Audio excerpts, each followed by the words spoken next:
Muy buenas tardes, profesor. Les saluda el alumno César Peña Oxolón.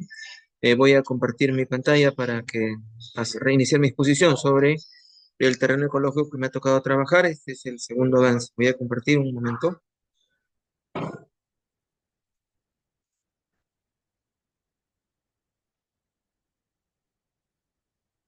Bien, este es el tema que me ha tocado trabajar, profesor. Son los ecosistemas de la región selva tropical, específicamente el bosque aluvial inundable. ¿Qué de particular tiene esta zona? Bueno, está ubicada en la zona de Pacaya Samiria. Tiene una extensión aproximadamente de 60.000 kilómetros cuadrados, profesor.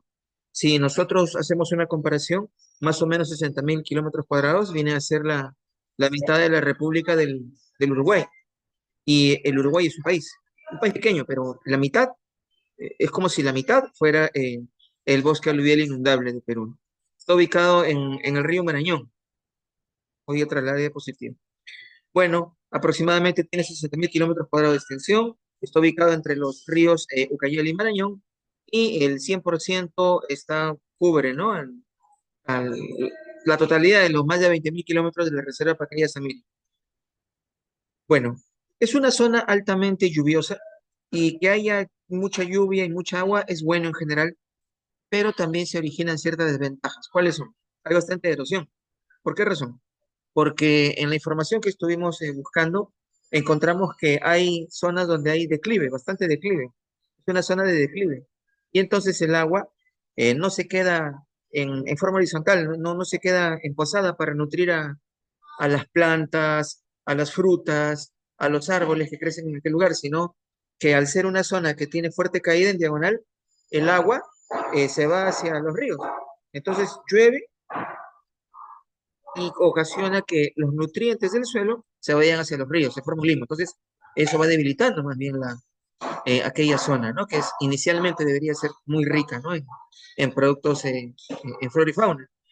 El segundo problema es que eh, las personas que habitan esos lugares eh, realizan una agricultura utilizando la técnica de la quema masiva, ¿no?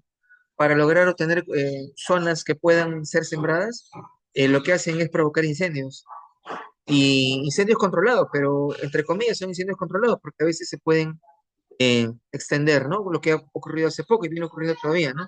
En nuestro país, en ciertas zonas de la ceja de selva, ¿no? Entonces, eso no está bien. Y aun cuando el incendio no se sobrepasara, también está mal porque se destruyen nutrientes de la tierra, ¿no? Estábamos buscando información y encontramos que, por ejemplo, ¿no? En un estudio de la Universidad Nacional Agraria de La Molina, mencionaban ellos que hay ciertas lombrices, ciertos gusanitos que viven en esa zona y consumen, ¿no? Los nutrientes de la tierra y sus desechos originan una producción de un gas que es bueno para las plantas. Al hacer una quema masiva, mueren millones de esos gusanitos y esa tierra queda muerta. Entonces, sirve para la primera cosecha porque los cadáveres de los microorganismos, las plantas, las hojas secas, etcétera, van a ser nutrientes también de menor calidad, pero van a ser nutrientes para la primera cosecha de la fruta que se vaya a sembrar. Pero en las siguientes la tierra se va debilitando porque ya no están los microorganismos originales que poblan ese lugar, ¿no? Entonces, es un daño bien grande que se está haciendo a través de la quema, ¿no?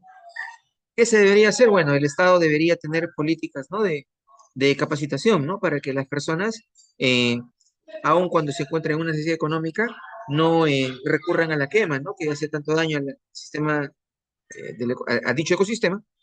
Y por otro lado, ¿no? Debería haber políticas que promuevan el emprendedurismo, ¿no? Para que cada persona pueda buscar de alguna manera sus ingresos con negocios propios, con microempresas tal vez, eh, pero para ello no se debe dañar el medio ambiente, ¿no? Bueno, entre los principales otros factores importantes a tomar en cuenta es que hay más de 15 especies forestales, ¿no? Que son comerciales, ¿no? Un tipo de madera, ¿no? El problema es que tampoco tenemos una política de renovación de bosques. Es decir, si por ejemplo una persona tala un árbol, para que ese árbol vuelva a crecer, van a pasar entre 30 y 60 años. Demora bastante tiempo. Entonces, en otros países estuvimos investigando, ¿no? Una política pública de Bolivia, que es un país más pequeño que Perú, tiene una política pública interesante. ¿Cuál es? Que si una empresa o una persona tala un árbol, debe sembrar seis, seis árboles más. Bueno, seis semillas más. Con los años se van a convertir en árboles, pero es una repoblación a largo plazo, pero es una repoblación del ecosistema por haber talado un árbol. También vimos que en Japón, su sistema de gobierno de Japón desde hace más de 100 años prohíbe talar árboles. Lo que se cortan son las ramas. Es muy interesante, profesor. Entonces los árboles no mueren, terminan creciendo todo su ciclo natural y lo que cortan los carpinteros, los herreros son las ramas. Evidentemente son especies que tienen ramas gruesas, entonces habría que hacer una selección para fomentar ese tipo de siembra y entonces usar esa técnica, ¿no? Talar las ramas y no todo el árbol, es muerte, ¿no? Ahí anidan aves, en fin, ¿no? Cuando se tala un árbol es un daño muy grave al ecosistema. Hasta aquí mi participación, profesor. Muchas gracias. Buenas tardes.